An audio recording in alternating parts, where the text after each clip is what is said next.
Appropriation Culture, le podcast où l'on s'approprie la culture d'un ou d'une invitée. Encore une fois cette semaine, un excellent podcast avec un invité de Val-d'Or. Salut Pierre-Marc, salut Benoît. Mathieu. Ouais, Ça va, gars? salut. C'est un invité de marque. Alcoolisé. Tu vas avoir hâte, toi, Ben, Alcoolisé. là-dedans. Ouais, hein? Ah ouais, mais c'est bien le fun parce que j'avais déjà goûté son produit puis j'aimais vraiment beaucoup son produit. Puis, J'ai hâte que tu me dises c'est quoi le produit parce que chocolat, c'est louche. ben, on le verra. On Ok. verra. On parle qu'il y avait une promotion il n'y a pas longtemps, c'est acheter la bouche à Ben. Non, on parle de gin. On a reçu Alex Godreau Oui. Oui, Alpha Tango. dans le Alpha Tango. Tango. Mais moi, je suis un amateur de gin. Puis c'est bien le fun de voir un peu que c'est parti un peu de rien. Tu sais, il y avait une idée comme ça. Puis je trouve ça vraiment intéressant. Puis c'est une première distillerie en Abitibi. Là. Ouais. Puis il connaît vraiment bien son sujet.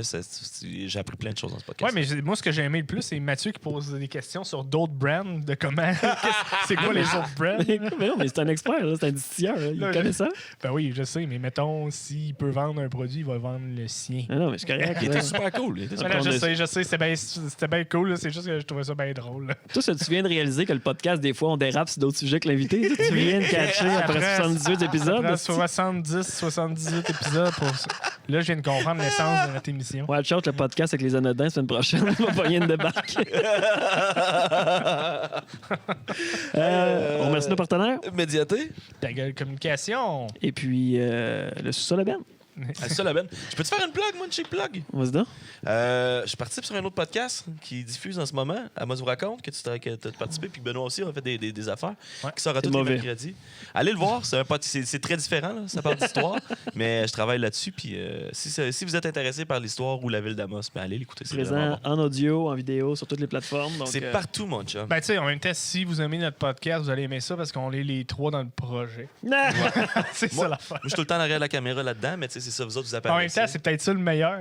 Si vous voulez voir Benoît interpréter un curé, là, Ah oui, c'est Ouais, ça. vas-y donc, c'est donc le curé. Hey, va, je me souviens plus de fais-nous un mon extrait texte, du mais curé. mettons, être méchant envers les Amérindiens. C'est pas mal ça, mon texte. Je suis vraiment déçu. Hey, je me sentais mal pour merci. fait qu'allez écouter ça si vous voulez voir Ben juger des Autochtones. Mais il y aura peut-être un genre, je sais pas, je propose ça à Bruno là, d'avoir un sous, le podcast. Là, de... je sais pas. Un podcast. Non, mais je l'ai Le relancé. podcast du curé. Non, mais je sais pas. C'est ça qui blasse des Autochtones tout le long. Ben, peut-être. Non. Fait que Non. c'est ça. Allez écouter ça. Un show qui. Non, ouais, ça, c'est pas cool, ça. Non, C'est pas moi qui ai ces idées à Ben. C'est arrêté de me regarder. Fait que bonne écoute. Bonne écoute. Bonne écoute. Appropriation culturelle. C'est drôle parce que quand j'ai appris que ton nom c'était Alpha Tango, ça m'a pris une éternité à catcher que c'était pour Abitibi-Témiscamingue. Puis j'ai travaillé en radio au Calice. Soit que le monde le catch vraiment tout de suite, ou il réalise comme un mois après que c'était ça. Mais c'est ça qu'on voulait. On voulait que ce soit subtil. La référence à l'Abitibi, tu sais, il y a plein de distilleries qui s'appellent comme... bon, on aurait pu s'appeler genre distillerie Val-d'Or, mais on voulait pas vraiment ça. Non, mais... C'est comme moi. Tu sais, il y en a que ça marche, là, mais Ouais. ça fait comme plus artisanal, puis c'est pas ça qu'on voulait. La Distar. Surtout à cette heure avec La le... star. Les jeux de mots d'or. Ouais, genre, tu sais, il y a du monde qui disait vous devriez mettre des pépites d'or comme Goldschlager parce qu'il y a des mines d'or, mais c'est qu'il y a plein de monde qui pogne la référence, mais après ça, en dehors de l'Abitibi, tu sais. Ouais, avec le web, à cette heure, c'est ça. Ouais. C'était comme... T'as plus besoin de trop localiser tes affaires parce que tu te limites quasiment. là. Ouais. Ben, c'est bon pour sur le marché local. L'Abitibi, on est fiers de nos produits. Fait que, mais tu sais, c'est ça, comme il dit, pas besoin de mettre des pépites d'or pour faire la promotion de Val d'Or. Ouais, mais non tu sais, plus. je pense que pour Val d'Or, ça suffit les jeux de mots de commerce avec A, puis Amos avec O, puis SR. Puis tu sais, je veux dire. Coin avec le cuivre puis la sœur avec la drogue. La sœur sur La pharmacie Ecstasy. Mais non, tu sais, on peut passer à d'autres choses. Ouais, c'est bon. Plus créatif. D'ailleurs, parlant de créatif, je vous présente Alex Godreau, entrepreneur de Val-d'Or. Originaire de Val-d'Or. Je pense que t'es né là. exact, Hein? exact, ouais. Puis, t'as lancé tout récemment, mais c'est quand même un processus assez long. Tu vas pouvoir sûrement nous le raconter, mais une distillerie, dans le fond, producteur de gin. Mhm, exact. Dans le gin qui connaît une popularité, une montée fulgurante. C'est quelque chose que tu as saisi à ce moment-là ou c'est quelque chose que tu rêvais depuis longtemps? Le projet, ça a commencé il y a 3 ans, environ 3 ans. J'étais à ma première année d'université à Montréal. Puis là, les gins québécois, ils commençaient à en avoir. Là. Je l'ai vu derrière le bar, là, mais c'est le gin Dandy, domaine La France. J'étais allé dans une SAQ avec mes parents, ils étaient venus me voir à Montréal. Puis on a acheté ça, on l'a bu chez nous. Mais tu sais, ça commençait. Il y avait peut-être une 10-15 gins québécois. Fait que ça commençait comme à exploser. Puis mon père, il était comme en changement de carrière un peu. Il m'a texté, puis je le dis tout le temps, mais c'est vraiment ça l'histoire. J'étais dans un cours de droit, des affaires. Il m'a texté, on devrait se démarrer une distillerie. Puis là, j'ai sorti mon sel, il était 8 h le matin. Je disais, ouais, bonne idée. Puis là, je suis retourné chez nous, j'ai fait un peu de recherche. J'avais aucune idée comment ça se faisait, là, du gin. Puis 3 ans plus tard, c'est Alpha Tango. Puis je trouve ça le fun que c'est mon père qui a eu comme l'initiative de me texter, puis on devrait faire ça, puis d'avoir tout le chemin qu'on a fait. Là, fait que c'est quand même c'est un projet assez le fun. Tu t'en allais avocat? Non, c'était droit des affaires. Droit des affaires, ok. C'était un cours de droit. Là. Ouais. La plupart du monde en admin n'aime pas ces cours-là. Moi, c'était mon cours préféré. OK. Puis c'est ça. Puis est-ce que vous êtes la première distillerie d'Abitibi-Témiscamingue? Oui, distillerie, oui. Il y a Nord-Vie au Témiscamingue qui fait des alcools de petits fruits. Ouais. Qui sont pas classés comme une distillerie. C'est de l'eau de vie. Oui, c'est ça. Ils ont un permis artisanal. C'est quoi la différence, distillerie? Techniquement, c'est moins distingué. Non, je pense qu'ils font plus des liqueurs, fait qu'il n'y a pas nécessairement de distillation. OK. Je sais que... Distillation. Bravo, Matt. c'est ça. Oui, j'apprends des mots. mais mon père, il était allé puis il travaillait sur un projet d'avoir vraiment un permis de distillateur pour faire des petits alcools de fruits. Je sais pas où ils sont avec ça présentement. Puis c'est ça, fait qu'on est la première distillerie vraiment en Abitibi. C'est un méchant challenge, pareil. Tu sais, comme tu dis, en 3 ans, il fallait que tu apprennes à faire du gin puis tu as réussi à le faire. Ouais. C'est quand même rendu assez accessible. Mon père il a suivi une formation avec l'Institut brassicole du Québec. Qui font des formations pour la bière puis pour la distillation. Il y a une formation, il a suivi ça 2 jours à Montréal. Il était en faire une de 7 jours à Kelowna, dans une grosse distillerie là-bas. Puis, vu que c'est une industrie qui a explosé pas mal partout au Canada, ça va de soi qu'il y a des gens qui ont donné des formations. Fait que, puis il y a quand même pas mal de gens avec qui il a fait ces formations-là qui se sont lancés en des distilleries, en Ontario notamment.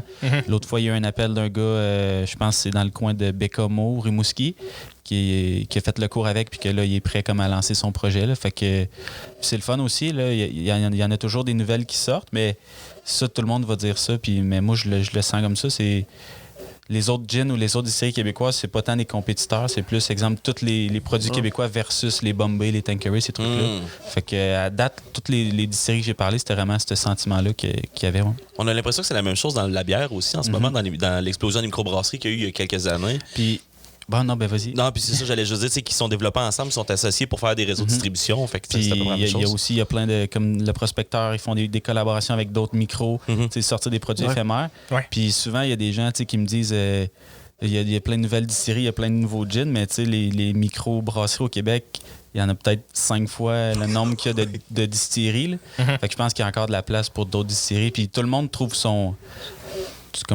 spot un peu. Il y en a qui se lancent plus dans les gins, d'autres, des fois, des trucs vraiment niche, comme des liqueurs ou des trucs que personne d'autre aurait pensé à faire. Puis tout le monde trouve sa place. Là. Il y a eu du rhum aussi pas mal qui a explosé pendant un bout aussi. Puis les whiskies, les premiers, Saint-Laurent ont sorti un whisky, Circa aussi, ils sont comme les premières distilleries qu'il y a eu. Ouais. Fait que, il faut que ça reste en baril 3 ans, fait que ça remonte à 3 ans. Puis là, tu fais tes tests, fait qu'autour, eux, ça fait comme 5 ans qu'ils sont là. Fait que là, le premier whisky sort, puis de plus en plus, il va en avoir. Puis c'est sûr que nous aussi, mon père, c'est un tripeux de whisky puis de bourbon, ces trucs-là. Fait qu'éventuellement, c'est sûr qu'on va c'est des choses qui vont apparaître. Probablement. Ouais. Puis l'infrastructure pour faire une distillerie puis faire de la distribution comme ça, est-ce que c'est énorme ou? L'équipement, il y a deux techniques. Là. Il y a faire du grain à la bouteille, que tu pars vraiment des grains pour faire ton alcool. Nous, on n'a pas pris ce chemin-là. Ça prenait des équipements qui prenaient plus de place qu'on n'avait pas pour tout de suite. Mais pour un whisky, c'est sûr qu'on va le faire. Là. Ça va de soi. Après ça, c'est un alambic, des cuves. Ça ressemble un petit peu à des équipements de microbrasserie. Des équipements d'alchimistes. Ouais, puis tu sais, on a un petit transforme l'eau en or.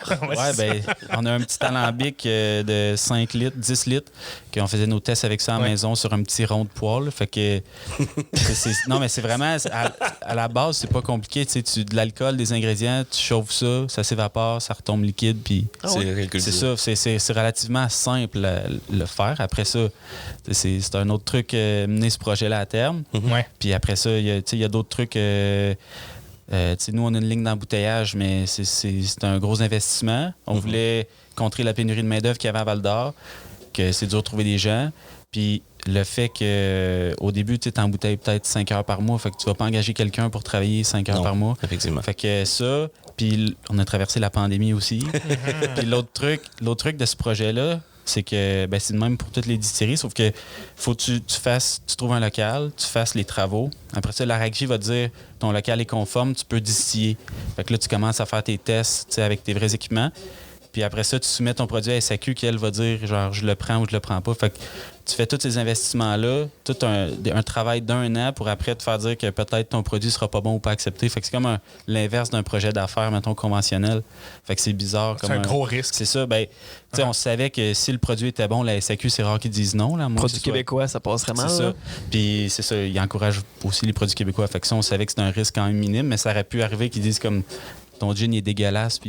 non, mais ça s'est vu, là. Il y avait les gars de Bleu Royal. Ah ouais? Au début, ils voulaient faire un gin au chanvre, genre, style. Puis la SAQ, ils ont dit non, ça passe pas.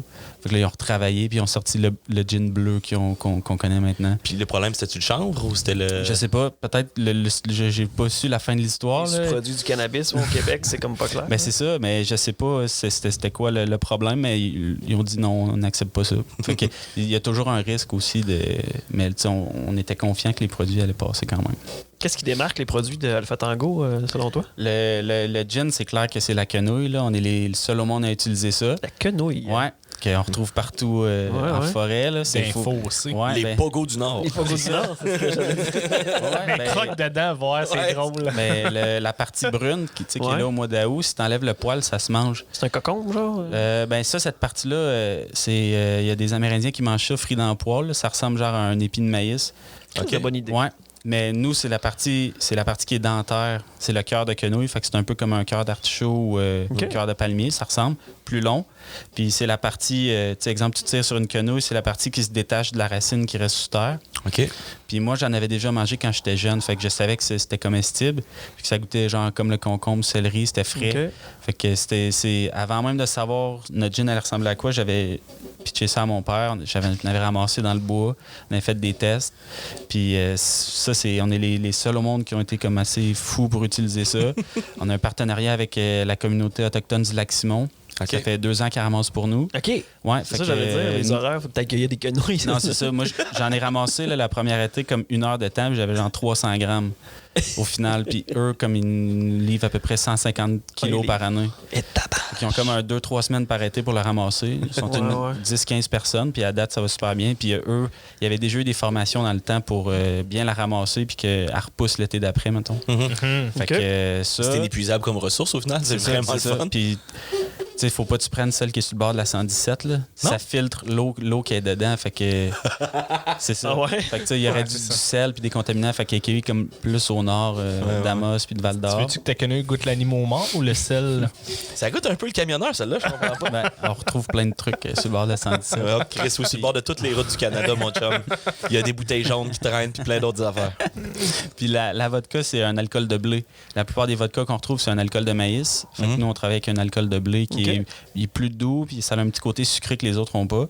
Puis on a gagné une des meilleures vodkas au monde il y a 2 semaines. Fait que je pense que ça prouve que... Félicitations. Merci. Ça prouve que le produit est de qualité. Ouais. C'est dans quel concours vous avez gagné? C'était à San Francisco.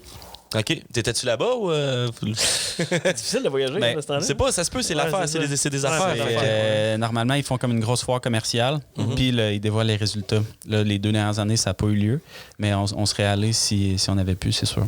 Peut-être l'année prochaine aussi. Aller chercher une 2e médaille d'or, là. Ça paraît pas ça. C'est que là, tu rencontres plein d'exemples d'acheteurs, d'agents qui sont à cette foire commerciale-là. C'est le plus gros concours au monde. Fait que ça peut ouvrir des portes. Puis techniquement, on a parlé de l'unité des produits québécois. Y a-t-il un peu la même chose dans les distilleries internationales qui sont pas aussi grosses? Ou c'est encore là, il y a une compétition plus... Je sais pas. Ça doit se ressembler. Je sais que l'Ontario, la Colombie-Britannique, l'Alberta, c'est un peu comme le Québec. Là. Tout est comme en explosion. Puis de ce que je peux voir par les réseaux sociaux puis les trucs qui ont l'air à collaborer quand même ensemble. Surtout aussi beaucoup de micro-distilleries puis de micro-brasseries qui font des trucs ensemble. Puis ça, c'est le fun. C'est 2 milieux, souvent que c'est les mêmes gens qui trippent. Ouais. Fait que ça, c'est cool. Ou ils se croisent dans les mêmes bars, fait qu'ils se parlent souvent. Je pense que c'est plus ça. On y goûte sûr, cette gin-là? Moi, j'y goûte depuis tantôt. Il est excellent. Il est altéré par mon 7-Up. Là, ça, c'est le Bravo Charlie, c'est ça? Tu peux nous le décrire? Bravo Charlie, on voulait, comme premier produit, on voulait pas quelque chose de niche là, qui rejoint, mettons, 100 personnes au Québec. C'est un gin assez passe-partout, qui est frais, il y a ses caractéristiques, il est un petit peu agrumé, c'est 2 fleurs cueillies en Abitibi qui donnent un goût citronné.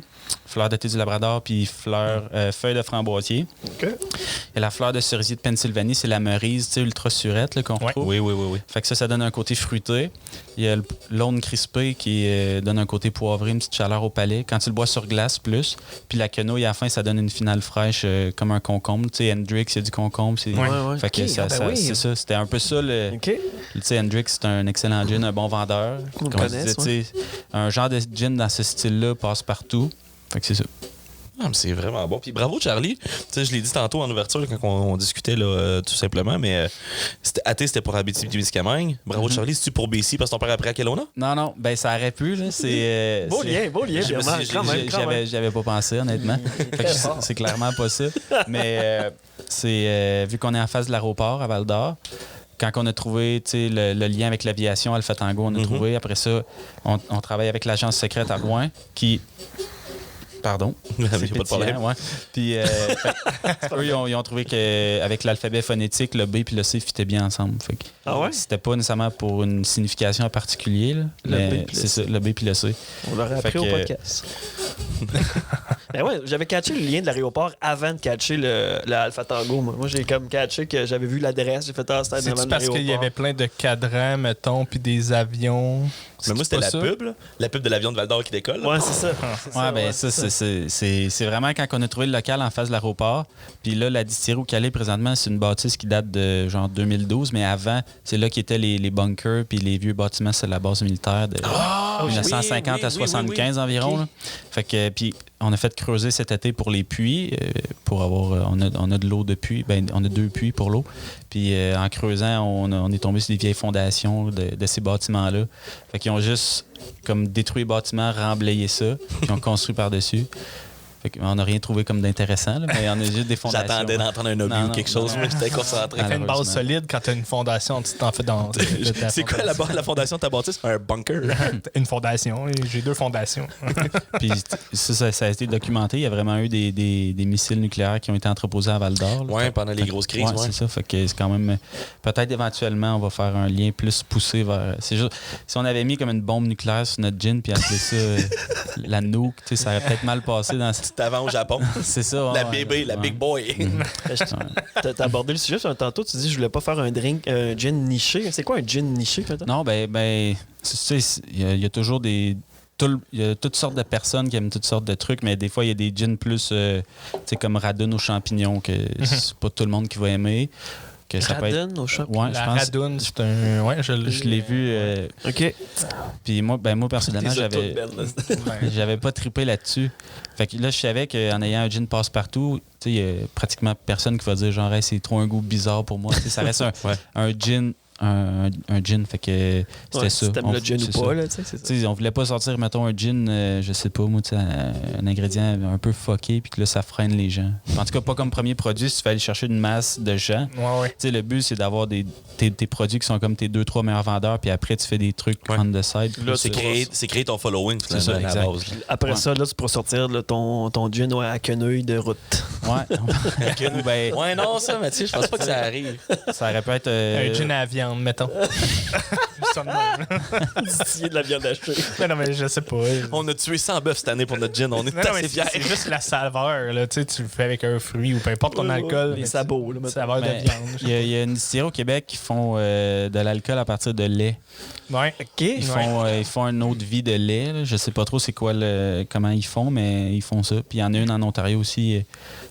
Ben, je pense que tu peux faire de l'alcool avec n'importe quoi qui est un peu sucré. Quand j'étais au BC, tous les fermiers avaient des bines de cerises qui étaient plus bonnes. Puis quand tu passais à côté, ils les laissaient au soleil, puis ils les laissaient fermenter, puis ils se faisaient du moonshine avec ça. Ça sentait l'alcool en... je pense que l'ananas, c'est le plus bel exemple. Quand ton ananas il est plus bon, il goûte bon, mais il goûte l'alcool. Ah ouais? Oui, c'est vrai.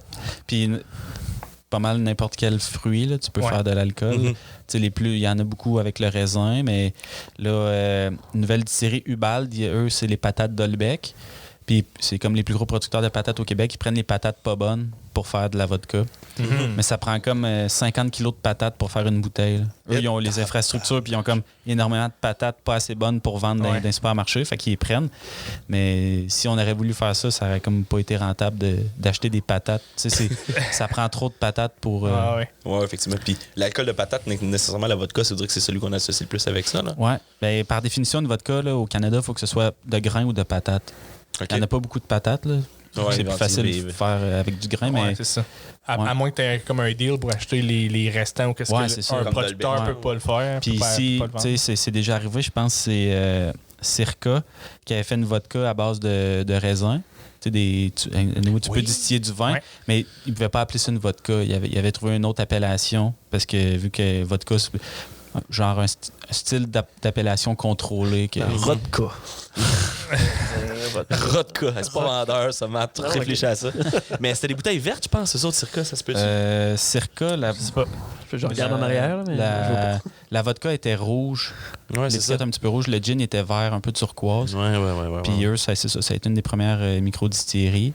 Là, ils viennent de sortir comme 3 whisky qui sortent en même temps, mais comme différents. Là. Que eux, ils font du grain à la bouteille. C'est vraiment comme des artisans. Là. Ils partent du grain, faire leur base d'alcool. Puis c'est un autre... ça prend énormément d'équipement. Puis c'est que je pense que ça prend genre 2 semaines faire une bouteille de gin au final, là, faire ça. Fait que c'est comme... oh shit. C'est ça. C'est beaucoup plus de travail. Mais au final, le résultat... C'est dans un gin, mettons, c'est imperceptible. Même que moi, souvent, les gins du grand à bouteille, j'aime pas parce qu'il y a le goût d'éthanol. Nous, on achète un éthanol qui est fait par une compagnie qui fait que ça. Fait que t'es sûr qu'il est toujours constant. Mais quand tu fais ton éthanol, il faut que tu sépares différents types d'alcool. Tu as le méthanol, que c'est lui qui peut rendre aveugle.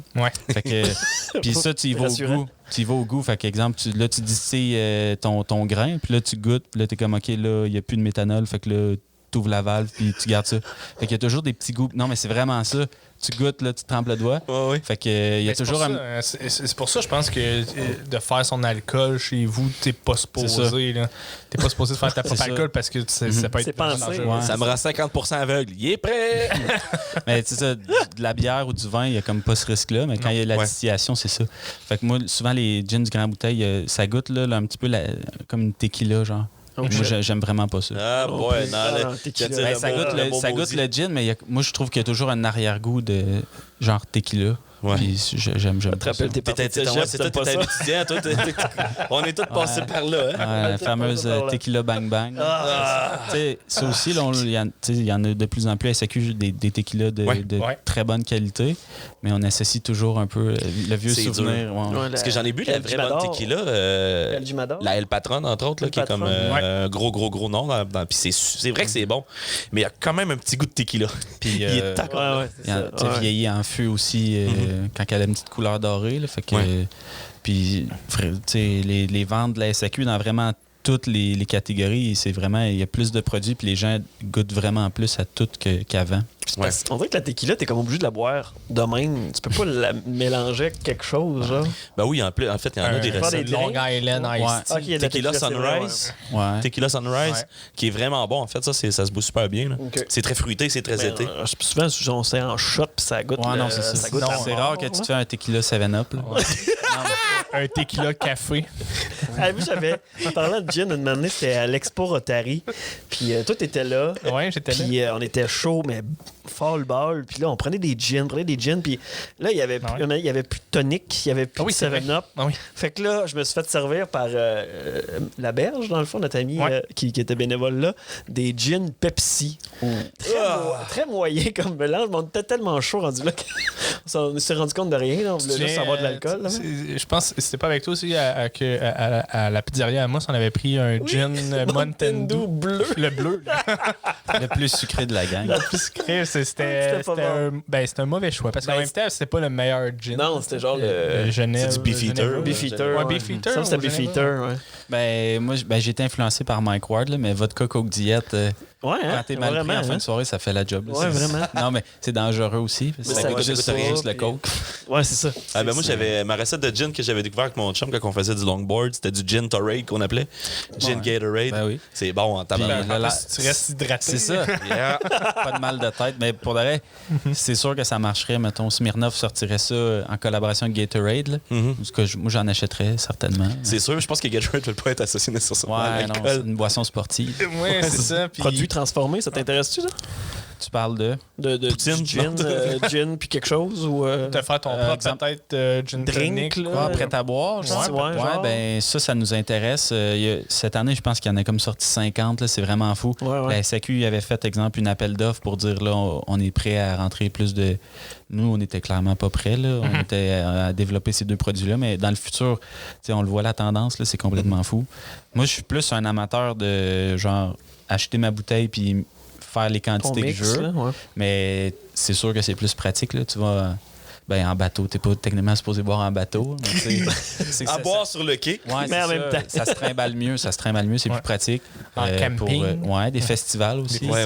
Fait que, Ça non plus, normalement. C'est Roméo, dans le fond, là, qui a marché pour ça actuellement au Québec. Roméo, ça a comme été le premier. Ouais. J'écoutais justement une entrevue qu'il avait faite. Là. Il était comme la première vodka, le deuxième gin, là, le premier comme prêt-à-boire québécois en canette. Ça, c'est Duvernois, dans le fond, qui fait ça? Oui, Nicolas Duvernois. Roméo Gin aussi, ouais. Okay. Puis il surfe un peu sur cette vague-là de toujours être le premier à le faire. Là. C'est sûr que ça nuit pas quand t'es le premier. Mais il y en a vraiment beaucoup. Puis moi, j'aime... La plupart sont très, très sucrés. Ouais. Moi, je ferais plus un style genre gin soda ou des trucs plus léger un peu. Ouais, mais en tout cas, ça reste à voir pour le futur. On a... J'aime ça quand tu dis tous les projets sont sur la table. J'aime ça, je ferais non, mais on a le département des pots maçons là, au bureau, là, puis tout plein de petits fruits qui macèrent, puis plein de trucs. Ok, je pensais que c'était toutes vos idées, puis faisais bon, cette semaine on développe. Une surprise. Hein. Non, c'est ça. Mais il y a tellement de possibilités que c'est presque infini. Là. Ouais, c'est ça qui est le fun avec l'alcool. Au final, une fois que tu as ton produit destillé, tout ce qui est liquide, ça se mélange, puis tu peux réussir à faire quelque chose avec. Hein. Puis aussi, le domaine alimentaire, là, il y a une épicerie fine à Val-d'Or, c'est les becs sucrés salés. Il fait une sauce. Il y a l'animateur de radio, Mo, il fait des sauces barbecue. Là, il y a une sauce qui va sortir avec. J'aime ça, moi. Animateur de radio, il fait des sauces barbecue. Je comprends pas. Moi, je pense que c'est le gars qui fait des sauces barbecue, mais il anime aussi à radio. Ok, c'est ça. C'est rendu ça à cette heure. Ou bien il vend des chars avec Poirier. Je sais plus, là. La radio, je pense que c'est deuxième. Ah, il fait plein de trucs, Mo. C'est notre influenceur. Il a la tête pleine d'idées. Mais comme là, il y a des sauces au rhum puis ces trucs-là. Fait que peut-être une sauce avec de la vodka, je sais pas, je suis pas au courant. Puis les becs sucrés salés, tu sais, il fait des sauces tomates avec la vodka. Il fait des gravlax avec notre gin. Fait que les gens aussi, de plus en plus, ils prennent des alcools comme québécois pour faire de la cuisine. Il y a plein de trucs que tu peux faire avec ça. Fait que plein de possibilités. Il y a des restaurants aussi, des fois, qui nous demandent... Ouais, c'est ça. Ça s'arrête pas, le nombre de trucs que tu peux faire avec l'alcool. J'imagine que les bars aussi doivent commencer en même temps. Je dis ça, mais t'es vraiment plein de pandémies. Plus les restaurants, là. Beaucoup de restaurants de la région qui ont déjà les produits, puis on fait des collaborations, puis des trucs comme ça. C'est comme un incontournable à cette heure. Quand tu as l'occasion d'acheter local, Puis les consommateurs le demandent. Quand ça fait 10 fois que tu te fais demander bravo Charlie, à un moment donné, c'est parce que tu vois le potentiel que tu vas en vendre. Puis de l'alcool, ça passe pas date. Fait que tu achètes une caisse qui reste 1 an dans ton backstore, peu importe. Puis ça, il faut tout le temps qu'ils passent par la SAQ ou tu peux leur fournir direct? Non, ça, c'est ça qui est plate. Ouais, hein? Ça part de la distillerie, ça s'en va à Montréal. Aux entrepôts. Ouais. Pas environnemental, ça? Non. Mais c'est que le truc qui est plate, c'est on a commencé la vente en décembre à la distillerie. Puis on est tombé fin mars en SAQ. Fait que tout ce laps de temps-là, moi, j'aurais pu fournir tous les restos de la région. C'est fou. Puis au final, la SAQ aurait fait la même cote d'argent. Là. Ouais. Parce que tu aurais payé quand même ta taxe. Ouais, ben c'est ça. Au final, j'aurais juste versé plus d'argent à SAQ. T'es-tu timbré pareil quand ça sort de chez vous? Ou ben non. Quand c'est vendu à la distillerie, c'est comme à SAQ, il n'y a pas de time. Puis ça aussi, c'est plate, c'est ça. Les vignobles, puis les cidreries, ces trucs-là, ils peuvent timbrer eux-mêmes les bouteilles puis aller les porter au resto. Nous, on peut pas. Ah ouais. Fait que ce serait le fun. Moi, au final, ce serait juste que les restos en manqueraient jamais, mettons. Ouais. Parce que s'il n'y en a plus à l'entrepôt à Montréal, il faut qu'ils attendent, genre, que ça soit... Tu peux pas aller te voir, hey, dépanne-moi, j'ai besoin d'une bouteille. C'est ça, c'est plate. Mais ils peuvent aller dans la SAQ, l'acheter directement, puis la SAQ va timbrer pour lui.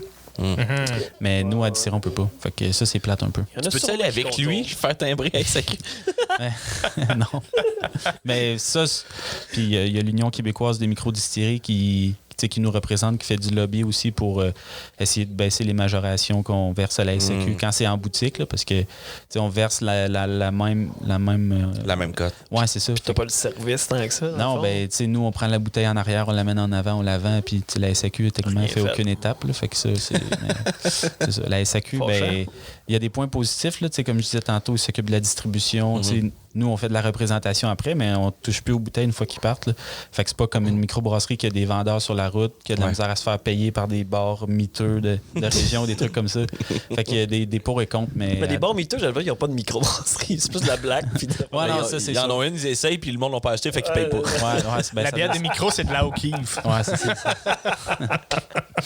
La 50, comme on jasait avec Michel Barrette lundi. Quand c'est des grosses bières, c'est des bières commerciales. Quand c'est des petites bières, ça, c'est des micros. Micro, c'est ça. Donne-moi une micro de bud, s'il te plaît.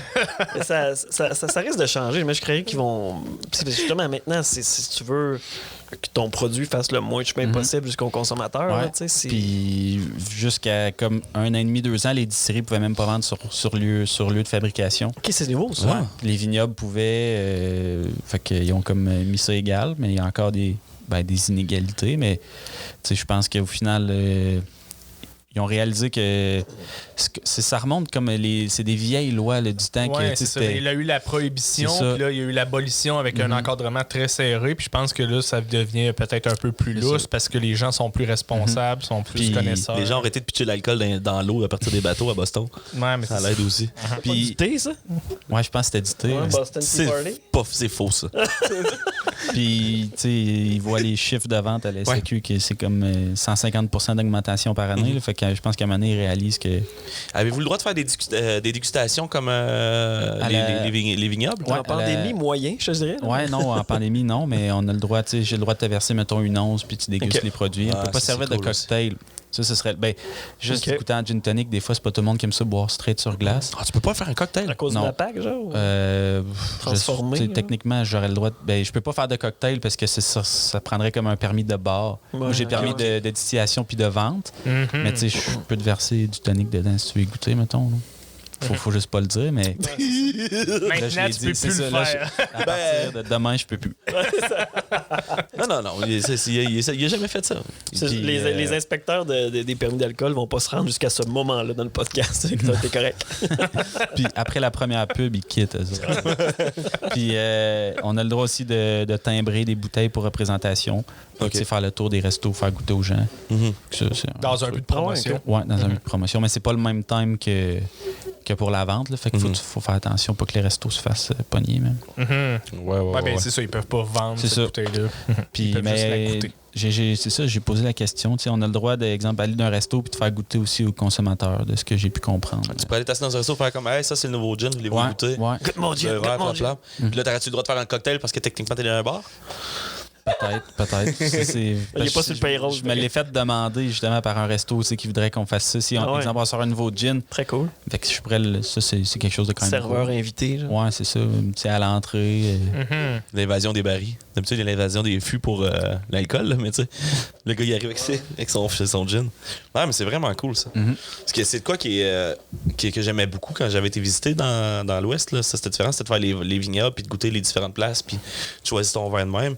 Puis là, c'était avec les microbrasseries, il y a déjà un vignoble à Ville-Marie aussi. Il y aurait quand même moyen de faire un genre de petit tourisme alcoolisé là, en Abitibi. Puis, le prospecteur à Val-d'Or, le trèfle noir à Rouen. C'est juste que, tu sais, exemple, tu vas. Moi, j'ai déjà été dans la vallée de Napa quand j'étais plus jeune avec mes parents. Puis t'as comme. Ça, c'est où ça? En Californie. Okay. T'as comme 200 vignobles à 1 heure de route. Là, là ici, au Québec, c'est comme plus. Tu veux faire le tour des distilleries, t'es mieux de te prendre une semaine de congé, mettons. Mais... Tu pourrais le faire mettons que tu penses à l'Abitibi, là, tu pourrais le faire en une journée, mais c'est une grosse journée. Puis t'as bu une coupe de verre à travers, fait que c'est un peu plus long. C'est une très mauvaise idée, finalement. Tu nolises un autobus. Ouais, c'est ça. Puis un chauffeur très patient, là, tu sais, on s'entend. Ouais, parce que vers la fin, ça peut devenir ça doit être l'enfer. Va en arrière. Le trèfle à Rouen, il avait fait ça pour leur party d'anniversaire. Il a fait venir un autobus de Montréal, genre, puis peut-être. Il faisait le party à Rouen, puis il retournait après, ça devait être l'enfer. Ben, le FME, vous avez fait ça, là. Il y a 2 ans, il y avait des gens de Montréal qui étaient descendus. Ouais, c'est ça, ouais. Faire le party en Abitibi. Ouais. C'est fou. Pauvre chauffeur d'autobus. C'est le fun. C'est plate jusqu'à Louvicourt, puis passer ça, là, ça. Mais il y avait la même affaire aussi. Il y avait, tu sais, avec un moment donné, avec la radio, je pense que c'était d'aller voir une game de hockey où il partait d'ici, puis il s'en allait. Puis, tu sais, c'était, mettons, un autobus humide, là, d'alcool. Je pense pas qu'on peut se dire qu'on peut boire dans un autobus. Je sais pas c'est quoi les règles, mais tu sais, je pense que ça s'est vu, là, les le chaos là, de l'Abitibi à Montréal, puis le retour, c'était aussi chaos. Ils ont perdu du monde. Hein, après, je pense que ça s'est plus jamais refait, là, mais bref, il y a eu ce genre de truc-là. C'est comme un autobus de tournoi de hockey quand j'étais jeune. Tu pars de Val-d'Or, puis le tac, t'entends dans l'autobus, les pères assis en avant avec le. Ben oui. Les pères, pendant que. Pourquoi tu penses qu'ils sont agressifs pendant un game? pas les joueurs. Là. Non, ils peuvent pas manger rien d'autre que des pâtes avant leur match. Là. Peut-être après le match, là, tu te saoules, mais non, mais pas quand tu as 17 ans. En tout cas. Ben, ça dépend si tes parents sont ça dépend des parents. Le monde de Val-d'Or, ça boit jeune, ça, j'imagine? Ben, ouais, c'est 15 ans. Ben ouais, c'est ça, c'est normal. Sûrement comme vous. Pas mal ça, ouais. Non, comme moi, là, 19. C'est vrai? T'as-tu vu? Non, moi, ça m'intéresse. Ben, c'est un late bloomer. Ouais, moi. Il y a l'alcool à 19 ans, le pot à 25 ans, puis le sexe l'année passée. C'est tout nouveau. Il est encore frais. Là, il a fallu qu'il explique. C'est compliqué. Là, c'est quoi les prochains projets pour Alpha Tango? Qu'est-ce qui s'en vient? Y a-tu des exclusivités? On veut des nouvelles. Il va y avoir un deuxième gin au courant de l'été qui est complètement différent de Bravo Charlie. Ça va être dans la même bouteille, là, mais je veux dire, le produit, ça va être quelque chose d'un petit peu plus peut-être estival, fruité. Qui va, c'est sûr, ça va plaire aux filles, là, aux hommes aussi. Non, mais souvent, ben ça, au début, mon père m'avait dit ça, puis je le croyais pas, mais tous les trucs de cocktail, puis toutes les filles, là, ça boit énormément de gin. Ouais, c'est clair. Puis je suis dans des pages Facebook, il y a comme 20 000 personnes, puis le monde, ils montent le gin, demandent des conseils.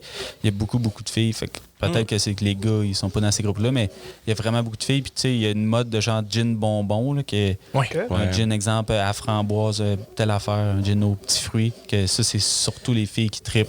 Fait que sans dire que ça va être un gin de filles, ça va être plus fruité, un petit peu plus estival. Ouais. Ben, je comprends ce que tu veux dire, parce que les gars ils sont plus souvent associés au whisky. Là. Je mets des gros guillemets, les filles plus au gin. Beaucoup de gars qui boivent ça sur glace. Là.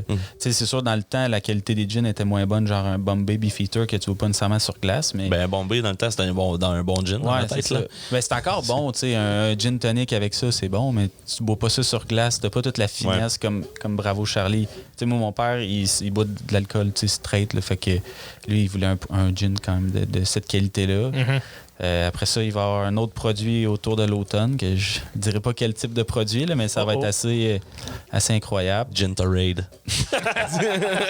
J'ai enregistré sur ma montre toutes les idées que tu donnes depuis tantôt. On est créatif. On se croise les doigts, tout le monde. Sinon, exclusivité, ben, c'est pas mal ça. Là. Tu vois, le gin est autour d'une centaine de SAQ. Puis là, on travaille d'ici. Ben là, c'est qu'il y a une nouvelle commande à l'entrepôt parce qu'à chaque fois, ça prend comme 48 heures, puis l'entrepôt à Montréal est vide. Fait qu'il y a plein de succursales qui sont pas capables d'en commander. Fait que là, c'est bon signe, ça? Ouais, non, c'est positif. Mais c'est quoi ta production, mettons? Tu fais au max là, ce que tu es capable de produire? Tu sais, par année, là, on serait capable de faire, mettons, 120 000 bouteilles, comme correct, là, ouais, c'est quand même bon. Pas pire. Puis là, tu vois, on a reçu notre plus grosse commande à date de la SAQ qui est autour de comme 5000 bouteilles pour la fin mai. Fait que là, tu sais, on va être prêt d'avance. Là. Ça va être prêt à partir avant la date comme limite. On avait prévu le coup. Ils nous avaient comme dit, là, on vous a passé, une commande de mettons, je sais pas, 2500 bouteilles. Puis là, il y en a une qui va s'en venir parce qu'on les avait dit qu'on était capable de faire plus de volume puis que tout le monde en manquait. C'est un test, là? Ouais. Puis là, ben, ça faisait 2-3 fois qu'ils nous testaient. Là. Puis là, ils ont comme dit, OK, on vous shoot ça. Puis nous autres, on s'en avait prévu le coup. On prévoit d'avance. Walk in the park. Ouais. Mais non, mais c'est ça. Mais tu sais, si demain matin, ils me disent 15 000 bouteilles pour la fin juin, on va comme bad tripper un peu. Ben, on serait sûrement capable. Mais ça va être très content, mais c'est notre job. Ouais, mais c'est que là, tu vois, mettons, là, on a le gin puis la vodka, mais là, avec l'autre gin, tu sais, c'est que faut que tu fasses plus de nettoyage pour les équipements, tu sais, pour pas contaminer. Ouais. Fait que là, mettons, une journée toute nettoyée, mais tu perds une journée de production. Fait que là, c'est là que ça va voir, ça va nous tester aussi. Vos procédés internes. Ouais, mais c'est ça. Puisque là, à 2 produits, tu sais, c'est quand même relativement facile. Ouais. Mais là, à 3 produits, à moins que tu sortes le 4e gym qui est un tout-ski. Ouais. Genre, il ramasse dans toutes les autres. Il ramasse toute la crasse des autres. Un gin K, c'est les deux. bain. Un tout ski, ouais, c'est ça. Non, mais, ouais, fait que, mais puis c'était ça la motivation d'avoir la ligne d'embouteillage automatisée au début. OK, ouais. C'est que souvent, les gens commencent, tu fais ça à main. Fait que t'as une personne qui lave les bouteilles, qui remplit, qui met les étiquettes, le bouchon. T'as comme 7 personnes. Tu peux faire plus ou moins de volume. Là, on a une ligne d'embouteillage qui fait tout de A à Z. Okay, on est juste moi puis mon père. Quelqu'un qui met les bouteilles au bout, puis moi, je mets ça dans les caisses, je mets ça sur les palettes. Dans le shop, vous êtes juste 2? Oui, on est. Ma mère, elle nous aide souvent. Quand puis ma blonde aussi nous a aidé beaucoup, puis j'ai des ongles, puis tout. Mais on est à 2, juste moi puis mon père, on est tout le temps juste les 2 au bureau. Puis on fait tout pas mal à 2. Fait que là, vous faites ça à plein temps, toi et ton père? Oui, depuis. Moi, j'ai fini l'université l'année passée au mois d'avril. Puis le lendemain, j'étais au bureau, puis là, il n'y avait pas grand-chose à faire parce que c'était la COVID. Fait que les travaux étaient arrêtés, mais on travaillait sur d'autres trucs. Puis ton gin était déjà lancé à ce moment-là? Non, là, tu vois, moi, là, quand le COVID a comme déclenché, je venais de revenir de voyage, j'étais allé en Arizona. Oui, Puis là, j'ai fait comme 2 jours, j'ai été 2 jours à l'université, tout a fermé. La construction a fermé. Fait que là, l'étape où on était rendu, c'était le plancher d'époxy, pour tout sceller le plancher, pour après mettre les équipements dessus. Fait que là, le plancher n'était pas fait. Fait que pendant la COVID, on n'a rien pu faire. On aurait pu tout monter l'alambic, tout le setup, mais on n'a pas pu. Fait que mois de mai, là, environ 1 an, là, tout a recommencé. Ça s'est étiré parce que tous les contracteurs ils ont d'autres jobs. C'était l'urgence partout. Là, fait que on n'a pas nécessairement passé en premier. Que fin août, début septembre, tous les travaux étaient finis. On a commencé à faire les tests de production avec. On est obligé d'avoir un chimiste conseil qui nous accompagnait pour les faut être sûr que tu fais ça comme il faut. Pour pas que tu rentres personne aveugle. Ouais, genre. Puis, on l'appelait Merlin. de septembre à décembre, c'est les délais de la SAQ. Ils analysaient les produits. Puis 16 décembre, on a vendu la première bouteille. Fait que, puis, on chialait que la SAQ, ça prenait du temps, mais on est tombé une semaine avant Noël. Fait que, on a vendu 4500 bouteilles en 6 jours là, à la boutique à Val-d'Or. C'était incroyable. La première journée, il faisait moins 35, puis il y a des gens qui ont attendu 1h30 dehors à moins 35. Ah ouais. Non, c'était complètement fou. Là. En même temps, l'alcool, ça réchauffe après, fait que c'est correct. Ouais, ben, ça équilibre les choses. Il était 11h, fait que la plupart des gens sont retournés au bureau après. Je sais pas si... Il y en a beaucoup. C'est le temps des fêtes, c'est correct. Il y en a beaucoup qui prenaient comme les commandes du monde au bureau, puis il y en a un qui allait venir à distillerie, ramasser une caisse pour toute la gang. Fait que on n'aurait pas pu. Tu sais, on chialait qu'on a perdu du temps, puis la COVID, mais. Puis en plus, la COVID, ça a augmenté le sentiment d'encourager le local. Effectivement. Fait que pour des on n'aurait pas pu tomber mieux pour un lancement. C'était assez fou. Non, c'est vraiment cool. C'est vraiment le genre de projet qui est nice à entendre en Abitibi, ça. On dit que tout est à bâtir, là. Ben, c'est que souvent, c'est le même genre de truc qui revient. Tu écoutes les nouvelles, puis une mine qui a un nouveau projet ou la forêt, ces trucs-là. Puis là, tu avais le trèfle noir, le prospecteur ad hoc. C'est comme un peu la même industrie que eux, quand ça a starté, ça allait exploser. Là. Fait qu'on s'attendait que ça allait pogner, mais jamais autant que ça a pogné. Là. Vous avez senti la bonne affaire d'avance, puis vous étiez à bonne place au bon moment. S'il y avait eu une autre distillerie en Abitibi, je peux pas dire si on avait fait le projet ou non. Là. C'est un peu dur à dire, mais d'être la première, c'est sûr que...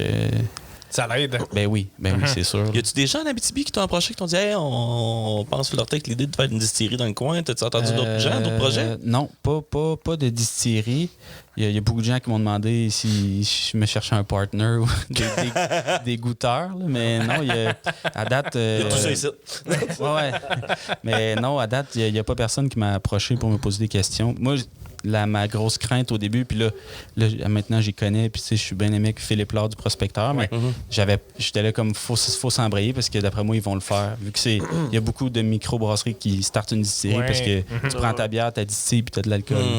Mais finalement, on est comme tombé au moment. Puis Phil, il m'avait dit, je suis content que vous l'ayez faite, puis avec des produits de qualité, il dit comme ça, on n'aura pas à le faire. C'est un problème de moi. Non, c'est ça, il était comme fier de ce qu'on a fait, puis on collabore beaucoup ensemble. Ouais, puis c'est un peu la même, genre, on vise un peu le même monde, fait que, on fait des activités aux prospecteurs, ils vendent nos alcools, puis on fait des concours ensemble, on collabore, fait que c'est une belle gang, là, à date. Puis c'est ça, les gens ont comme la fin de semaine, ils décident s'ils boivent de la bière ou du gin. On est comme un peu des compétiteurs dans le sens de qu'est-ce que les gens vont boire. Mais mélanger, c'est pas bon, hein? Non, mais quand même, c'est exactement le même créneau. Puis, c'est ça. Puis c'est le fun parce que le prospecteur a une belle visibilité à l'extérieur aussi. On voit de plus en plus des calottes du prospecteur se promener à TVA puis partout sur des têtes d'artistes qui se promènent. Fait que il y a une belle représentation. À Big Brother. Ouais, c'est quelque chose. Un grand fan. Fait que tu commences à envoyer de la merch de fait en go un peu partout. tout. Non, pas encore, mais honnêtement, on a fait des collaborations avec des gens. Moi, je ne pas tant sur les influenceurs que tu envoies une bouteille puis elle va shooter ça à ses abonnés qui ont comme 16 ans, mettons. C'est pas tant le bon target. Puis nous, on veut s'associer avec des gens qui sont comme dans le milieu de la restauration, des trucs comme ça. Pas une fille qui fait des vlogs de maquillage, au final, ça va pas m'apporter grand-chose. Il y a Kevin Lapierre qui fait des trucs de drink, là, qui est mixologue. Avec Domaine La France, j'ai vu qu'il y a Renaud qui était à l'Occupation Double il y a 2-3 ans. Il y a comme une Vendredi, on fait l'amour, ça? Non, pas le même Renaud. OK. Ça a été long. Puis lui, c'est parti une page comme de vin nature, puis je veux dire, il y a 160 000 abonnés, fait que ça reach ces trucs. Là, fait que lui aussi, il y a beaucoup d'ici qui envoient des trucs. Mais puis le prospecteur avec la merch sont solides. Là. Nous, on a fait parce qu'on était dans le temps des fêtes, fait que là, les gens en achetaient beaucoup pour des cadeaux. On a quand même beaucoup de trucs, mais là, le problème, c'est que depuis que nos produits sont en SAQ, les gens vont à SAQ, fait qu'ils viennent moins à la boutique. Fait que on a quand même on a des nouveaux verres qui s'en viennent, des nouvelles casquettes. Fait que puis les gens sont fiers des porter. Là, fait que mais le prospecteur, ça fait 7 ans, fait que c'est sûr qu'au fil des années, 5 ou 7 ans, je suis même plus sûr. Ouais, je pense que c'est le 7e anniversaire qui s'en vient justement sur Facebook, là, avec justement vos produits en vedette. Oui, ben c'est ça. Ben oui, c'est ça, 7. J'étais plus sûr. C'est le magasin, ça fait 5 ans, mais le prospecteur, ça fait 7 ans. Okay. Fait que là, c'est sûr que peut-être dans 7 ans, il va y avoir plus de gens avec des casquettes Alpha Tango, mais le prospecteur, moi, quand j'habitais à Montréal, j'en voyais partout. Là. J'allais dans des petits pubs autour au centre-ville, puis c'était le monde trip. Ils sont vraiment... C'est parce que c'est de la merch, oui, de corporate, mais ça paraît pas. Non, c'est ça. C'est juste un beau branding. Le pic puis l'appel, c'est winner. C'est un beau symbole. C'est vraiment cool. Puis ces gens-là représentent ta business. Là, fait que eux sont fiers de porter une calotte d'une microbrasserie ou des trucs comme ça. Fait que ça donne beaucoup de visibilité en dehors de la BTB, c'est sûr. Parce que c'est ça, il y en a plein de merch d'entreprises, pas tout le temps. C'est juste le logo straight, ça fait un peu weird, là, mais Arcane Aventure aussi sont assez forts. Le HA est assez. À quand les avions? Les avions d'Alpha Tango? Ben ça, ce serait cool de rapper un avion. Puis, ben moi, j'aimerais ça, exemple, dans 10 ans, là, que on a une méga grosse usine, puis tout, puis de juste prendre une vieux Cessna ou un truc comme ça, puis là, tu le mets en avant, comme la cage au sport qui avait tout le temps la vieille avion. Mais tu sais, rapper Alpha Tango, là, notre bar à distillerie, c'est une aile d'avion, une aile de Cessna 172 qui traînait. Ouais. Qui traînait, comme ça. C'est... Elle traînait, mais c'est chez Aviennerie Amos qui font de la mécanique d'avion. Okay, on connaissait les gars, fait que ils ont plein de vieilles pièces d'avion. Fait qu'ils ont, c'est une aile de Cessna, puis elle est à côté avec c'est un pneu avec le genre de les pneus rétractables d'avion, justement. Ouais, là. Qui tient le bout de l'aile. Fait que ça, c'est. Mais c'est solide. Être multimillionnaire, genre je rapperais un avion comme Air Inuit ou une Alinor qui nous décolle d'en face, là, un Boeing, puis tu rappes ça serait quand même assez un beau stunt. Là, mais vraiment. Peut-être dans une coupe ça arrive à Air Inuit, puis là, ça arrive dans une région sec, puis ils sont tous comme. C'est ça. Ben, mettons, tu l'envoies à Montréal. C'est ça. Non, c'est vrai. Ouais. Ben, fait qu'on envoie l'invitation. Si vous aviez une vieille avion qui vole plus, on peut faire un don. On peut faire un don. Si elle vole aussi, on peut la rapper aussi. Non, mais ça, c'est ça. Puis ce qu'on aimait avec ça, c'est la possibilité que ça nous donne. C'était le concept de l'aviation. Les gens comprennent la référence, peu importe t'es où dans le monde. Puis l'alphabet phonétique, il est universel. Fait que la personne au Mexique ou aux États-Unis, des fois, c'est dur de trouver le nom ou le concept qui va bien s'exporter. Puis on voulait pas être arrivé dans 5 ans puis là, que tu aies plein de demandes partout dans le monde puis que là, les gens sont comme Val d'Or, ils ne comprennent pas. Fait que c'est ça qu'on voulait le faire en partant. De toujours garder ce concept-là. Ben, pas nécessairement que tous les produits vont avoir des noms d'alphabet phonétique, mais que le concept de l'aviation, il est là de près ou de loin. T'sais, Mission Cosmos, c'est une fusée, mais ça reste qu'une fusée, ça fait quand même partie de l'aviation. Fait que c'était ça le but avec l'aviation. J'ai hâte, là, l'alcool pression d'huile ou quelque chose comme ça. La pression d'huile, c'est important. Le gaz d'avion. Le gaz d'avion. La kérosène. Il n'y avait pas de bière du prospecteur qui s'appelait de même ou en tout cas une bière? Il y a une bière qui s'appelait du gaz d'avion. Il me semble qu'il y avait quelque chose, mais. T'as un peu, non, c'est un drink, le gaz d'avion. Ouais, Ben, je sais qu'il y a un shooter qui s'appelle le gaz d'avion. Ouais, puis c'est fort que le calice. C'est comme de l'alcool 94 puis du Zambuca, je pense. Ouais, c'est toutes des bonnes affaires, ça. Hein? C'est vraiment pour le goût que tu le bois. Avez-vous été appelé par Ryan Reynolds? Ben non, mais je Parce connais... que lui, tout, il y a un concept le gin aviation. Ouais. Puis là, ben dernièrement... c'est lui qui fait ça, hein? Ouais, il a vendu ça dernièrement pour 680 millions. US. Mais c'est encourageant, c'est ça? Ouais, mais tu sais, first of all, le gars, il avait pas besoin d'argent. Lui, c'est une série à Portland. Il l'a vendu à la perte. Il a comme acheté ça, genre, je sais pas quand. Là. Mais là, tu sais, quand t'as 60 millions d'abonnés sur tes réseaux sociaux, c'est ça. Fait que, tu sais, c'est bright. Là. Mais on avait des discussions avec des agents dernièrement, comme du reste du Canada, puis ils nous disaient, ben, tu sais, on est conscient, là, il faisait quoi, aviation? Mais ils nous ont dit de faire un petit peu attention, de peut-être moins utiliser le terme aviation pour pas que les gens pensent qu'on a copié. Ouais. Mais tu sais, je veux dire, j'avoue, hein? la bouteille, ça ressemble pas, l'étiquette ne ressemble pas. Non, Puis le concept de l'aviation... T'es à côté d'un aéroport, ouais, c'est ça. Puis tout le monde peut s'approprier le concept de l'aviation. Là. Non, c'est mais puis je le sais même pas à la base pourquoi ça s'appelle aviation. Tu sais, je connais pas les origines, mais... Moi, je pense que c'est... Tu sais, les gens achètent des maisons pour les flipper. Là, ils rénovent, ils vendent plus cher. Mais je pense que c'est ça qui est arrivé avec le gin. Il a flippé une distillerie. Ouais, un petit flip. Mais... Je la pogne, je mets mes abonnés dedans, ça avait grossi, je le revends. Merci, bonsoir. C'est assez fou. Là. Ça pourrait nous arriver il pourrait nous arriver la même chose si on s'associait avec un acteur connu ou des Hugh Jackman, juste pour faire compétition. Il y aura bien l'humour à Val d'Or pour faire ouais, c'est vrai, on pourrait commencer avec ça. Mais sinon, il y a aussi George Clooney, qui est la vodka Casamigos, qui est très, très bonne. Il a vendu ça 1 milliard pour il y a quelques années. Pas super. 1 milliard? Un autre gars qui n'avait pas besoin d'argent. Ouais, c'est ça. Ben, tu sais, quand tu as de l'argent pour faire de l'argent, maintenant, c'est plus facile. Ça prend de l'argent pour faire de l'argent. Puis là, j'ai vu que je suis un bon consommateur d'Instagram, c'est Kendall Jenner qui a lancé une compagnie de tequila. Style. Puis, tu sais, elle a 270 millions d'abonnés. Fait que ça va marcher. C'est sûr que. Toi, tu es à combien d'abonnés actuellement? Sur Alpha Tango, je suis à 1090. Sur mon compte personnel, je suis à 775. On your way. C'est pas fait. On n'a pas de problème. Ça va. On souhaite que ça monte, mais. On va te taguer dans allez liker la page. Allez liker. Allez suivre Alpha Tango. Mais c'est sûr que une personnalité, puis on s'entend, elle n'est pas au Mexique en train de faire de la tequila. Là. Jenner, ouais, non. Fait que juste de mettre son nom puis de publiciser ça. Elle sait sûrement même pas comment ça marche. Non, c'est ça. Juste... Puis peut-être qu'elle apprécie même pas le produit final. Ah non, j'ai l'impression que c'est une fille de tequila. J'ai l'impression que c'est une fille de tequila. Fait que ça, c'est sûr que s'associer avec des personnalités ou des trucs comme ça, c'est... c'est winner, c'est ça. Ouais. Vous boire. D'ailleurs, je sais pas, est-tu bon le gin à Ryan Reynolds?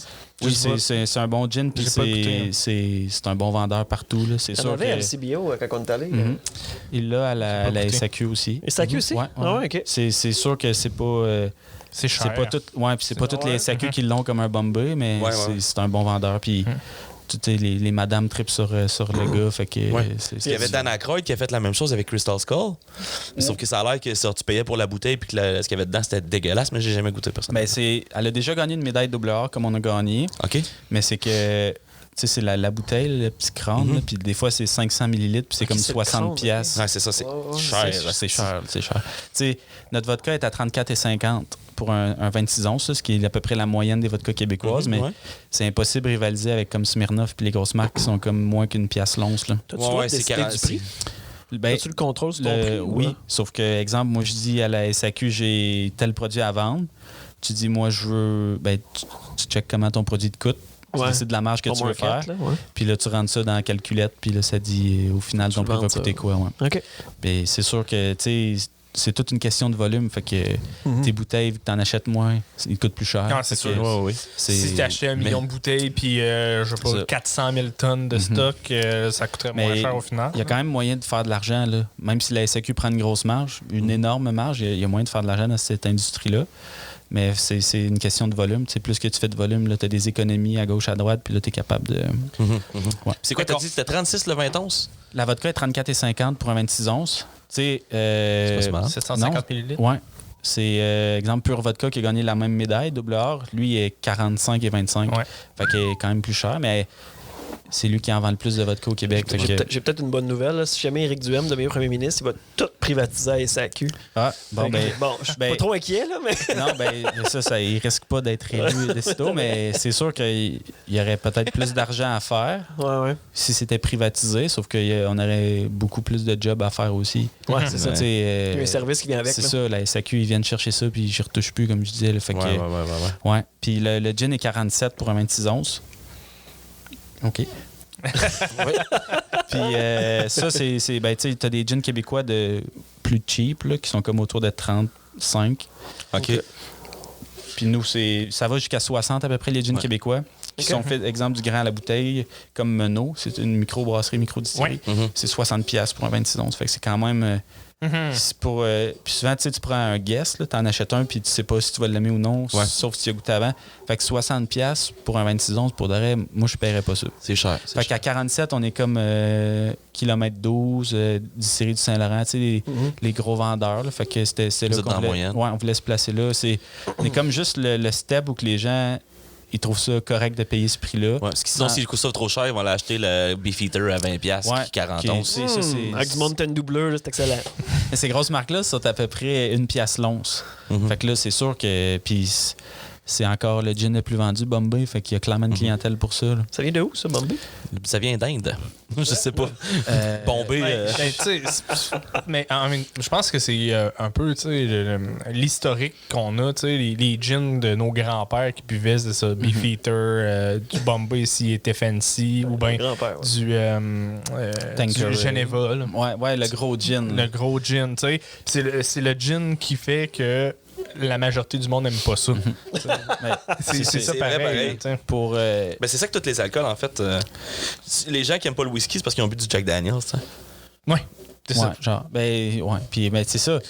Plein de gens qui disent que c'est pas bon, mais c'est encore les alcools les plus vendus au monde. C'est tellement des marques fortes. Mais moi, honnêtement, quand j'étais jeune, j'allais dans les bars puis je buvais du Bombay, du Tanqueray, puis je trouvais ça très bon. Là.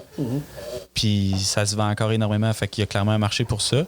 Mais c'est sûr que les gens, puis c'est pas juste dans les alcools, ils sont prêts à payer plus cher pour avoir des trucs locaux puis de meilleure qualité. C'est comme ça dans l'alimentation, dans presque tous les domaines. Fait que nous, on est comme tombé dans le bon temps. Ouais, puis tu sais, je pense que maintenant, il y a des choix, il y a des choix à faire aussi. Puis tu sais, moi, je travaille un peu dans l'événementiel, puis des fois, tu comptes à l'once, comment ça coûte, puis tu fais, OK, ben si je veux profiter, puis si je veux garder un prix bas pour mes consommateurs, ben je dois prendre certains coûts qui sont un peu moins chers. Fait que, je pense que ça reste un peu là-dedans. Puis ils sont vendus, sont peut-être encore bien vendus, ces gins-là, ou ces vodkas-là, parce qu'ils sont moins chers. Puis peut-être que la personne... Elle a peut-être jamais goûté un bon gin, ou elle a peut-être jamais goûté à quelque chose de mieux, puis c'est juste une habitude. Mon père buvait ça, mon grand-père buvait ça, master, moi je bois ça. Comme une bonne vieille black moyenne tablette. Ça se garde tout le temps. Beaucoup de tablettes. Puis moi, à base, j'étais pas un fan de bière, mais quand j'étais jeune, je buvais ça, de la course. J'étais pas très bière de micro, mais je suis intolérant au gluten. OK. C'est pour ça le gin. C'est ça. J'ai toujours préféré du fort. Le seul point négatif, c'est que tes chums boivent de la bière, puis là, t'es suivi avec un verre de gin, mettons, tu vas tomber pas mal avant. Ah ouais, des brosses au gin, hein? Oh non, c'est horrible. Ah ouais? C'est horrible. Puis, t'as de l'expérience? J'ai beaucoup d'expérience. Un gars qui fait... le gin, c'est pas un problème pour lui, hein? Ça me coûte cher de tonic, mais pas de gin. Mais, tu vois... Tu pensais faire ton tonic? Déjà pensé. Ouais. Plus un truc qu'on vendrait juste à la distillerie ou dans les épiceries de la région. Mais ça se fait facilement? De l'eau puis de l'écorce. OK. Ouais, ben le truc, c'est qu'il faut que tu l'encannes puis tout, mais il y a des compagnies qui font de la sous-traitance pour ça. Là. On pourrait se faire une belle étiquette puis juste vendre ça en région. Moi, j'aimerais ça. Il faudrait juste trouver le temps de le faire un peu. Mais... Ouais, c'est ça.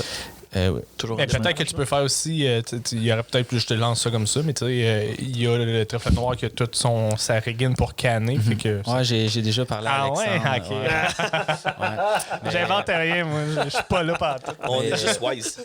Quand on a fait un lancement 3 soirs au prospecteur au mois de mars, quand les produits sont tombés en SAQ, c'est ça. Puis, tu sais, moi, je suis allé les 3 soirs, puis le jeudi soir, tu sais, toute ma famille puis mes chums sont venus. Puis là, le lendemain, on faisait une batch de gin au bureau. Fait que là, il y avait le couvre-feu à 9h30, mais je te dirais que c'était une bonne chose parce qu'il n'aurait pas fallu que ça dure jusqu'à 3h. Mais là, je suis arrivé le matin au bureau, puis là, mon père il était à l'alambic, puis là, tu te trempes le doigt, tu goûtes un peu, puis là, ça me tentait pas. Non, c'est ça la fois quand tu travailles dans des micros, dans des... lendemain de brosse, puis là, ta job, c'est de faire du gin. Tu fais juste rentrer, là, ça sent un peu l'alcool. Tu fais une fois. Pourquoi c'est une routine perpétuelle? Puis, excuse-moi pas, mais je serai pas là aujourd'hui. Je suis colle malade. En plus, dans le bureau. souvent, mon père, exemple, on est dans le bureau, puis là, il monte avec des shooters, puis là, on goûte à plein de trucs qu'on fait. Là, fait des journées tough. C'est chiant. Un lundi matin, là, boire du gin, fait que on fait attention là, pour pas... Tu rentres à la maison. Tu veux pas que ça devienne un problème? Ben moi...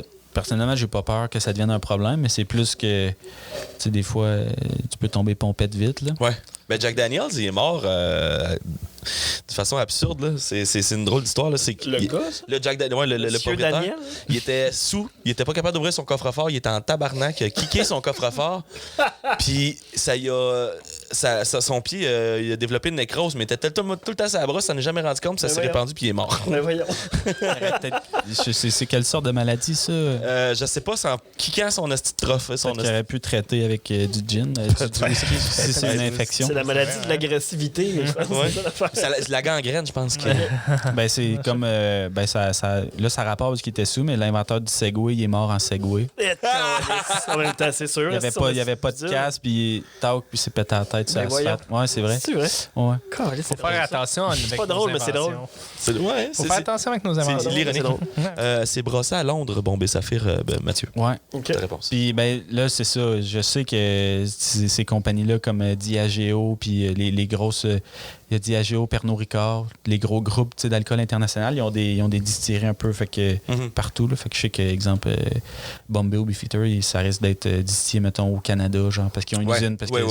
C'est Bacardi qui fait Bombay, ce que j'ai vu. Là. Puis ben, c'est vraiment, là, exemple, il y a Diageo, que c'est genre la plupart des grosses marques, puis Pernod Ricard, c'est comme les deux gros groupes. C'est comme le Pepsi puis le Coke qui mettent de l'alcool. Puis eux, après ça, ils ont comme plein de... Tu sais, ils achètent des plus petites, comme...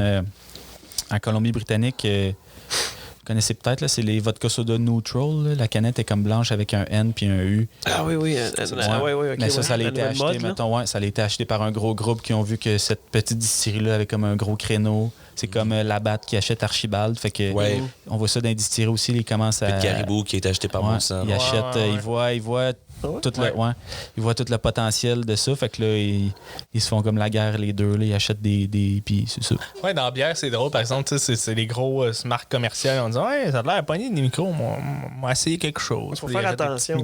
Faut faire attention à ça parce que Belgabras, ils ont fait ça puis ça a moins bien fini pour eux autres en Abitibi. Ben, que là, peut-être au Québec, ils s'en sacrent. C'est pas une grosse affaire. Ça, on en parlera. Si tu brasses la bière avec l'eau de la Ricana, l'eau de la moche. L'eau de la Ricana. Elle est faite à Montréal. Ça, je comprends. Mais je comprends ça, puis je suis vraiment pas d'accord. Mais peut-être qu'il avait acheté genre 2000 canettes de 200 000 canettes imprimées ou 200 000 bouteilles imprimées. Il fallait qu'il passe. Là, mais j'étais vraiment pas d'accord de voir que, mettons, 6 mois après qu'il faisait de production en Abitibi, c'était encore écrit brassé avec l'eau. Moi, la seule affaire qui, pas qui me dérange, mais c'est, exemple, je suis pas un consommateur de bière, mais exemple Archibald, que là, du jour au lendemain, tu vois ça comme partout dans toutes les grosses chaînes de resto. Là, le monde sont comme une bonne bière de micro, mais ils sont comme juste pas au courant. C'est ça. Mais en Gaspésie, Pete Caribou a perdu beaucoup de réputation quand tu parles avec les locaux là-bas. Ils sont retournés vers la Oval, qui est à plus petit régime. Puis c'est un ancien de Pete Caribou qui a pas voulu... qui voulait garder une plus petite distribution. Puis là, quand tu n'as, mettons, dans le coin de Québec ou Montréal, ces choses-là, c'est à plus petite quantité. Puis il y a un micro à Montréal, Pete Caribou aussi. Là. Ouais. Il y a le Trou du Diable aussi. Trou du Diable. Par Molson. Ça me dérange pas, par exemple. Puis tu sais, moi, je l'ai découvert, j'ai vu, il y avait une annonce, une usine comme de 10 millions. Puis là, c'est Molson. Ils ont comme un groupe il y a un nom comme que tu peux pas t'en savoir que c'est Molson, qui est consacré juste à acheter des micros. Puis là, c'est ça. Fait que, mais ils voient qu'il y a un énorme potentiel. Ils ont super des ventes en hostie. La plupart des gens de notre âge sont plus sur ces produits-là. Ils essaient de contrebalancer. Puis des fois, ils sortent. L'année passée, il avait sorti une course organique, là, bio, maintenant. C'était bizarre, ça. La Banquet, c'est ça? Non, c'était une course, mais elle était comme bleu-beige, la canette. Là. genre style banquet, mais comme juste c'était écrit bio dessus, puis là, je sais pas, ça devait goûter la course, mais bon. Il y avait la M à un moment donné qui était sortie de mon... Comme dans les Simpsons, quand ils faisaient la Duff Dry, la Duff Light, tout le même tuyau. Ben, honnêtement, ben là, elle devait être certifiée comme bio, mais tu sais, ça devait être la même affaire. Ils ont juste fait certifier leur stock. Les appellations. Super Size Me, il a fait un 2 qui s'appelle Super Size Me 2. Original. Puis, en fait, c'est que là, au lieu de manger comme un cochon, il se passe son propre restaurant. Puis là, tu découvres les appellations, puis comment la gimmick des appellations est faite. Puis c'est tellement stupide, là. Pour avoir toutes les certifications de bio, puis tout ce qu'il voulait, il y a la même chose que tout le monde. Il a juste ouvert les portes, puis fait une clôture en avant de sa grange, puis c'était fini. Là. Non, c'est sûr. Puis c'était le même traitement que les autres, il y avait. Là. C'est après tout le potentiel que ça te donne de marketing. C'est ça, c'est que du marketing. Ça, ben oui. Que du marketing. Une question technique, moi, le Ungava, pourquoi c'est jaune? C'est une épice. Ben, honnêtement, je sais pas si c'est encore naturel, là, je peux pas dire, mais je me souviens plus du nom. Mais on a déjà fait des tests avec ça. C'est pas naturel, oh shit. Ben peut-être, mais le Ungava, justement, ça a été acheté par Corby, qui appartient à soit Diageo ou Pernod Ricard. C'est clairement pas un jaune très naturel, de toute façon. Au début, il devait l'être, mais je sais pas s'il l'a encore. Puis là, ça appartient à une multinationale. Fait que, je sais pas. Ben, une fois... C'est plus québécois, cette histoire-là? Non, c'est encore fait à Sherbrooke ou Cowansville, mais ça a été acheté par un groupe. Puis ils ont vraiment... Ça a été comme le premier gin. Puis après, tu sais, Coureur des Bois, ces trucs-là aussi, Chic Choc, mais qui a réussi comme à s'établir partout au Canada. Moi, j'aimerais ça, Mathieu, que tu t'excuses. Comment ça? Ben parce que tu demandes comment c'est fait d'autres sortes de gin des compagnies internationales. J'aimerais ça que tu t'excuses. C'était une épice, la même. Il y a Air Distillery qui fait un gin, le Waxwing, qui est un peu la même couleur. C'est la même épice. Mais je sais pas si Ungava, c'est encore naturel. On invite les gens à nous écrire dans les commentaires. Si vous savez, je serais capable de la retrouver, mais c'est une épice assez commune. Là, parce que c'est un des seuls qui est coloré. Il n'y en a pas beaucoup. Là. Non, il y en a beaucoup qui font du gin bleu. Du bleu mauve, un peu. Ils sont souvent florales dans ce temps-là. C'est une fleur, la fleur de pois papillon. C'est une fleur, elle donne pas de goût, elle donne juste de la couleur. Puis avec le tonique, elle réagit au pH. Fait que c'est ça, après, ils virent mauve, puis les filles aiment bien ça. C'est souvent ça. Mais Ungava, moi, j'en ai bu beaucoup. Là. C'était bon. C'est un bon gin. Ben, c'est ça. Puis pour le prix qui est, vu que là, il est rendu au prix, mettons, des Bombay puis tout, ben, c'est pour ça qu'il continue à être un excellent vendeur. Parce que t'achètes un 40 ou un 71, il y a vraiment pas beaucoup. Je pense qu'il n'y en a aucun gin québécois qui est en 41 parce que faudrait que je fasse faire un moule de cette bouteille-là. Ça me coûterait comme pas mal cher. Là. Puis là, le 41, ça te coûterait, mettons, 70$. Là. C'est bon. Ouais, c'est ça. C'est comment ça coûter une fortune. Là. C'est ça. C'est pour ça que si tu fais un party avec tes amis, tu achètes un 71 de Bombay, tout le monde est content. Puis, mais c'est ça. Là. C'est ça. Ça coûte moins cher, puis c'est bon. Fait que c'est winner. C'est vrai. Bon, on va finir ça là-dessus. C'est une belle portée. Achetez du Bombay, vous allez être content pour vos parties. Sinon, si vous faites des soupers entre amis, achetez pas de Bravo Charlie, achetez du Bombay. C'est pour vous saouler la gueule. Si je suis pas un très bon porte-parole, j'ai exactement dit ça. Mais pour souper en famille, par exemple, apporter puis avec vos amis, apporter le Bravo Charlie, ça va être beaucoup plus intéressant pour vos papilles puis pour la région. Merci beaucoup, Alex Godon, d'avoir été là. Merci de m'avoir reçu. On te suit sur tes réseaux sociaux, Instagram? alphatango.ca, Instagram, Spiritual Fandango sur Facebook. On est pas mal actifs puis on réagit. Les gens nous taguent, des trucs comme ça. On partage beaucoup avec la communauté. Fait que c'est bien le fun. Sinon, on se revoit un peu ça à brosse dans un festival, peut-être bientôt. Je le souhaite. Parfait. Faut pas qu'il travaille le lendemain, sinon c'est dégueulasse. Ça, c'est pas le fun. Pas de distillation le lendemain. Merci beaucoup. Merci les boys. Salut.